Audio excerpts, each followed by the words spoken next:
എൻ്റെ ഹസ്ബൻഡിൽ നിന്നാണ് ഞാൻ പ്രൊഡക്റ്റ് വാങ്ങിയത് ഫസ്റ്റില്. എൻ്റെ ഹസ്ബൻഡ് അല്ലാതെ സ്റ്റോക്ക് വന്ന് ഒരു കൈയും ഒരു കാലും കുഴഞ്ഞ രീതിയിലാണ് വന്നത് ഗൾഫിൽ നിന്ന്. അങ്ങനെ വന്നപ്പോൾ ഞാൻ കുറേ നോക്കി, മരുന്നൊക്കെ കൊടുത്തുകൊണ്ടിരിക്കുകയും അപ്പോൾ ഉണ്ട് എനിക്ക് ഒരു സുഹൃത്ത് പറഞ്ഞതാണ് ഇങ്ങനെ ഒരു പ്രൊഡക്റ്റ് ഉണ്ട് ചേച്ചി, അത് വാങ്ങി നിങ്ങളെ ഭർത്താവിന് കൊടുക്കുന്നതാണ്. അങ്ങനെ ഞാൻ എന്താ കാട്ടി, എന്നാലും എനിക്ക് പറഞ്ഞയക്കി സുമിയെ, എനിക്ക് വേണം അത് പ്രൊഡക്റ്റ് എന്നാണ്. അപ്പൊ അങ്ങനെ സുമി പറഞ്ഞ് നിന്റെ അടുത്തല്ല ചേച്ചി, ഞാൻ വേറെ ആളെടുത്താണ് എൻ്റെ ഉമ്മക്ക് വാങ്ങിയിട്ടാണ് ആക്കായത്. അപ്പൊ ഞാൻ ഓരോ പറയാന്ന്. അങ്ങനെ ഞാൻ താരിഖ് എന്ന് പറഞ്ഞ സാറിനോട് പറഞ്ഞ് പിന്നെ അവർ റോസില മാഡത്തിനെ പറഞ്ഞയച്ച് റോസില മാഡം എനിക്ക് പ്രൊഡക്റ്റ് കൊണ്ടുപോയി തന്നു. അങ്ങനെ വാങ്ങി മൂപ്പര് ഉപയോഗിച്ച് മൂപ്പർക്ക് നല്ല റിസൾട്ടാണ് കേട്ടോ. ആ കൈയും കാലിനും വേദന, നടുവേദനയൊക്കെ ഉള്ള ആള് ഒക്കെ മാറി നല്ല ഇത് തന്നെയാണ്.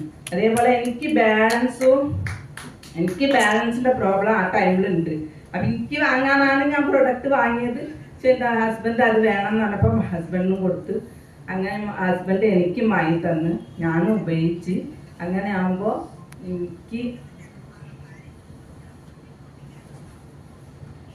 എനിക്ക് അങ്ങനെ ബാലൻസിന്റെ പ്രോബ്ലം ഇന്ന് അങ്ങനെ എനിക്ക് മരുന്ന് ഞാൻ മാസം ഞാൻ മരുന്ന് കുടിക്കുന്ന ആളാ.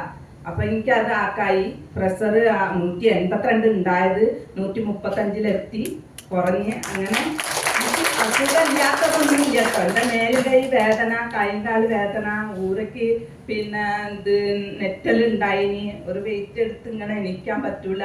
അപ്പൊ എനിക്ക് ഇവിടെ വിട്ടുപോകും. ഇപ്പൊ ഞാൻ ഇങ്ങനെ തന്നെ നിൽക്കും. എനിക്ക് ഇരിക്കാനോ കിടക്കാനോ കഴിയില്ല. അങ്ങനത്തെ ഒക്കെ സ്ഥിതി ഉണ്ടായിരുന്നു. ഒക്കെ എനിക്ക് ഈ പ്രൊഡക്റ്റ് ഉപയോഗിച്ചിട്ട് എല്ലാ മാസവും കിട്ടി. ഇപ്പൊ ഞാൻ ഒരു കാര്യം എല്ലാ പണിയും വീട്ടിലെടുക്കുന്നുണ്ട്. ഒറ്റയ്ക്കാണ് എൻ്റെ ഭർത്താവും ഞാനും, 2 ആൺകുട്ടികളാണ്. അതുകൊണ്ട് എല്ലാ പണിയും ഞാൻ തന്നെയാണ് എടുക്കുന്നത്. ഇപ്പോൾ ആദ്യം എനിക്ക് മുമ്പിട്ട് ഒന്നും എടുക്കാൻ കഴിയില്ല, എടുത്തു കഴിഞ്ഞാൽ വേദനയാണ്. അങ്ങനെ ആയിട്ട് ഇപ്പൊ നല്ല മാറ്റമുണ്ട്. മോർ പവർ ഞാൻ കഴിച്ചിട്ടോ, മോർ പവർ കഴിച്ചിട്ട് നല്ല മാറ്റമാണ്. ഞാൻ ഇങ്ങനെയൊന്നും അല്ലേലും സുന്ദരി ആയിരിക്കും ഇപ്പൊ.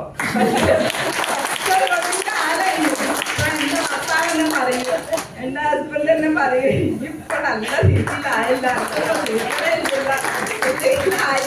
മരുന്ന് കുടിക്കാൻ പോകും. ഇപ്പൊ മരുന്ന് ഈ വാങ്ങലേ ഇല്ലല്ലോ എന്നൊക്കെ എപ്പോഴും കഴിഞ്ഞ ആഴ്ച വരെ എന്റെ ഭർത്താവ് പറഞ്ഞിട്ടുണ്ട്. ഇവിടെ ഇരിക്കുന്നുണ്ട് അതായത്. അങ്ങനെ അപ്പൊ എല്ലാവരും ഈ പ്രൊഡക്റ്റ് വാങ്ങി ഉപയോഗിക്കുക. റിസൾട്ട് ഇല്ലാന്നൊന്നും വിചാരിക്കരുത്. എന്താണെന്ന് വെച്ചാൽ ആ വെള്ളം കുടിക്കണം കറക്റ്റ്. നമ്മളെ വെയിറ്റിനനുസരിച്ച് വെള്ളം കുടിക്കുക. ആ ബെഡിൽ കറക്റ്റ് കിടക്കുകയും ചെയ്യണം. പിന്നെ വന്നിട്ട് ഈ കയ്യിൽ കെട്ടുന്നത് അതേമാതിരി ഉപയോഗിക്കണം. ഇത് ഉപയോഗിക്കാതെ നമുക്ക് മറ്റേല് കിടന്നിട്ട് മാറും എന്നുള്ളതൊന്നും വിചാരിക്കണം. ഇത് കെട്ടണം പകലില്.